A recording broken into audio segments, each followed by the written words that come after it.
The story begins in the 1940s, somewhere in Australia. A group of men is on the move, transporting stolen crates.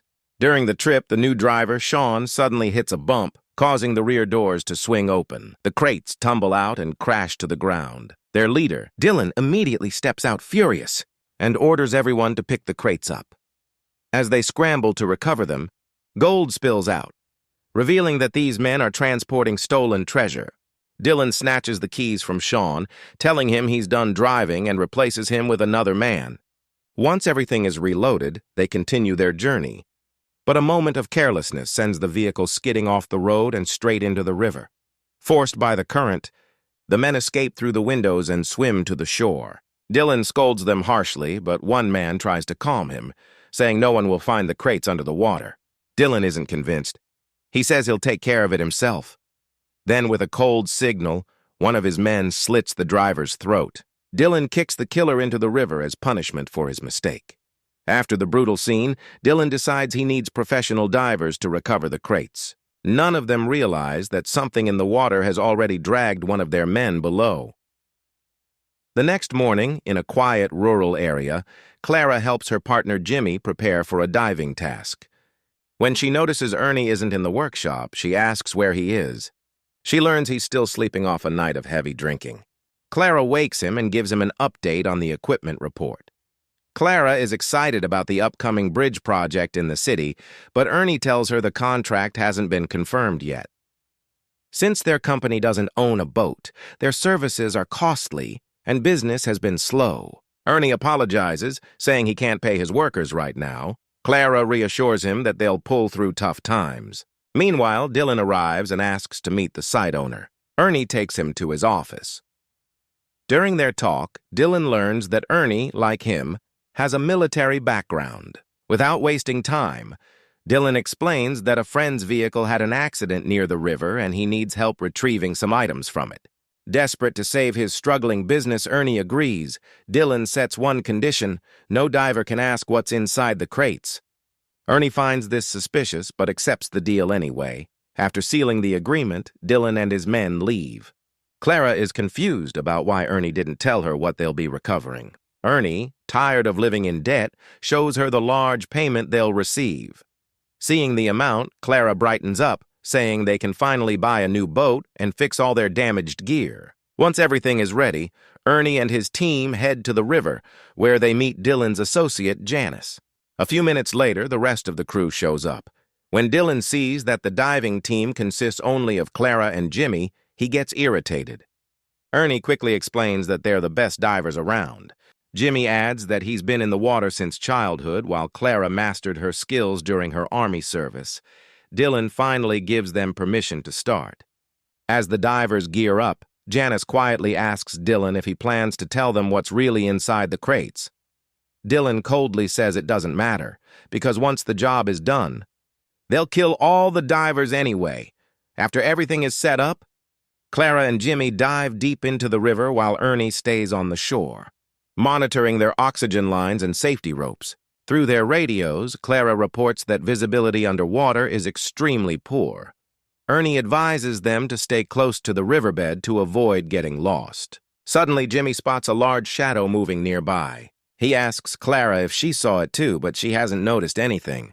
They push forward and soon locate the sunken van. Clara examines the vehicle's position and says they'll need a crane to lift it out. A massive shark lunges at Clara, trying to bite her head off. The shark's jaws clamp down on her helmet. In the struggle, Clara's oxygen cables get torn loose, cutting off her air supply. She loses consciousness as Ernie yells through the radio, ordering Jimmy to grab her and hold tight so he can reel them in. Sean rushes over to help Ernie crank the line. And together they manage to pull Clara out of the water. After a few tense moments, she finally regains consciousness. While checking her suit, Jimmy finds a shark tooth stuck in it. A bull shark's tooth. He immediately informs Dylan about the predator. Dylan looks surprised. Sharks aren't supposed to live in rivers.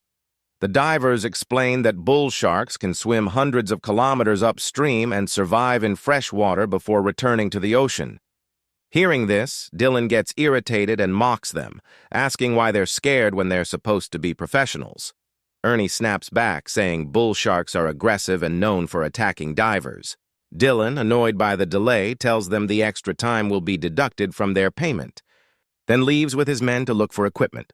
Later, the gang returns with a fisherman named Bobby, a big man hired to handle the shark problem. Dylan tells him he'll get an extra 50 pounds if he catches the shark by noon. Bobby immediately takes Sean and Jimmy with him, saying he'll need strong hands to pull this off.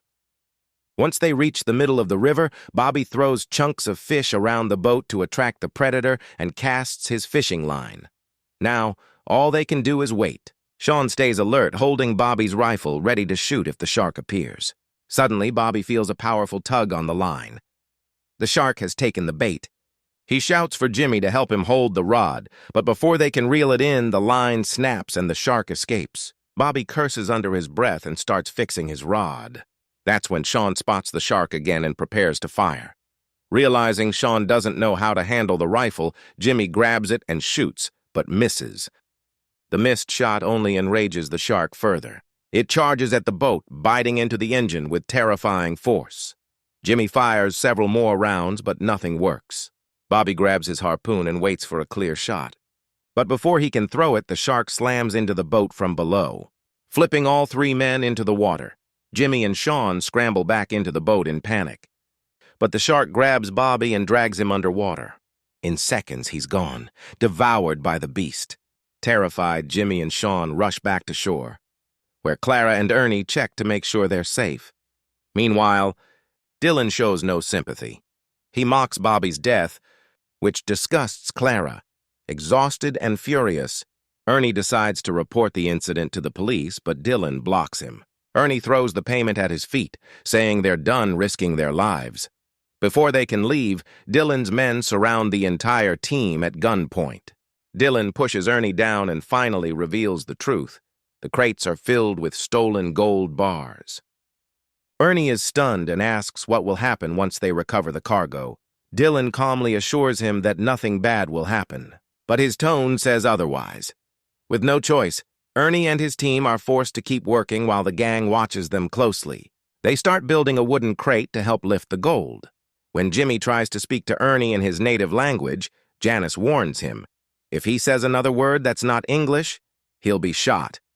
Once the crate is ready, the divers prepare to lower it into the river. Ernie explains that they'll use it to test the best route to reach the van. To distract the shark, they tie bait to a rope and toss it into the water. Clara helps Jimmy and Ernie gear up, telling her boss she'll dive this time. But Ernie refuses to let her risk her life again. Suddenly, Janice notices the bait rope jerking violently. The shark has taken it. He quickly alerts Clara. Clara starts cranking the winch to pull Jimmy and Ernie up while Dylan handles the safety lines. Underwater, Jimmy and Ernie reach the van and begin unloading the boxes. Ernie tells Jimmy to switch on his portable light, and together they start moving the gold crates. Up on shore, Janice sees that the shark has bitten clean through the bait rope and warns Clara immediately. Hearing this, Clara shouts over the radio for them to come back, fast. Ernie hears her warning and tells Jimmy to watch the shark's movements while he secures the gold to the crate. Ernie instructs Clara to start pulling the crate up with the winch, but the rope suddenly jams. He quickly removes some of the weight, allowing Sean to crank it up a good distance, until it snags on a tree underwater. They manage to free the crate, but out of nowhere the shark attacks, biting down hard on Ernie's arm. In panic, Jimmy strikes the beast with his spear, then shoves a knife into Ernie's hand and yells for Clara to pull him up. But the shark is too fast. It circles back and attacks again, tearing into him brutally. Jimmy races to the surface, and with Clara's help, they drag Ernie's lifeless body out of the water. As they reach the shore, Dylan stops the winch, his eyes gleaming at the sight of the gold-filled crates. Meanwhile, Clara and Jimmy frantically remove Ernie's suit, checking his wounds, but it's too late. Barely conscious, Ernie tells them to run, but Clara refuses to leave him. She begs the robbers for help, but no one moves. With his last breath, Ernie looks at his friends and dies in Clara's arms. Consumed by rage, Jimmy grabs a knife and charges at the robbers. Dylan steps forward to fight, while Janice pulls out a pocket knife, mocking him to make it a fair match. Fueled by fury, Jimmy stabs Janice. Instead of shooting him, Dylan beats Jimmy mercilessly until Clara shouts that if he kills Jimmy, he'll never get his gold back. Dylan stops, glaring at her. The next morning, Dylan tells Clara to honor Ernie's memory and then cruelly orders Sean to use Ernie's body as bait for the shark. Furious and heartbroken, Jimmy swears he'll take revenge. Forced to continue, Clara dives back into the river. She reaches the van and starts loading the gold into the crate. But before she can finish, the shark spots her. She quickly hides inside the driver's seat of the van. There she finds a revolver. Just as she examines it, the shark crashes through the window. Clara escapes through the other side and uses a branch wedged in the door to trap the monster inside the van. After narrowly escaping, she hides the revolver at her waist and returns to the surface. Clara secretly hands the gun to Jimmy. While the thieves are distracted by their gold, she quietly removes her diving suit and conceals the weapon again, waiting for the right moment to strike. Dylan orders Clara and Jimmy to carry Ernie's body to the boat. But before they can move, a policeman suddenly appears, shouting for everyone to drop their weapons. Sean panics and shoots him. Jimmy lunges at Janice to stop him from drawing his gun, but Dylan grabs his weapon and shoots the officer repeatedly, killing him. Clara immediately fires back, hitting Dylan. At the same time, Janice attacks Jimmy, and Clara shoots him too, but Janice overpowers Jimmy in close combat. In a desperate moment, Clara slams her helmet into Janice's head, knocking him unconscious and sending him tumbling into the river. The shark, now free from the van, moves in for the kill. As chaos erupts, Clara and Jimmy dive back into the river just as Dylan spots them and jumps onto the boat. Jimmy swims deep underwater to avoid him. Clara climbs aboard, catching Dylan off guard, and pushes him into the water. But Jimmy gets shot in the leg and struggles to swim. Dylan aims to finish him off, but Clara pulls him back into the river. He fights to stay afloat and desperately swims toward the shore. Clara, acting fast, grabs the motorboat and races ahead, reaching the bank before he does. She spots Sean's revolver lying on the ground, picks it up, and points it at Dylan.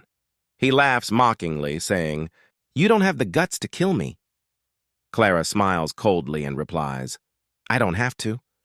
At that moment, the bull shark explodes out of the water and drags Dylan down into the depths, ending his greed and cruelty once and for all. With the nightmare finally over, Clara rushes to Jimmy and tends to his wound.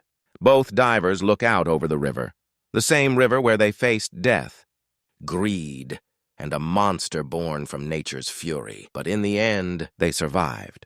3 weeks later, Clara and Jimmy return to their old diving shed. There, they're greeted by a lawyer from Ernie's company and an officer from the Australian National Bank. The lawyer reveals that in his will, Ernie left the company to Jimmy, making him the new owner. Then, the bank officer announces a $2,500 reward for the recovery of the stolen gold, a check made out to Clara.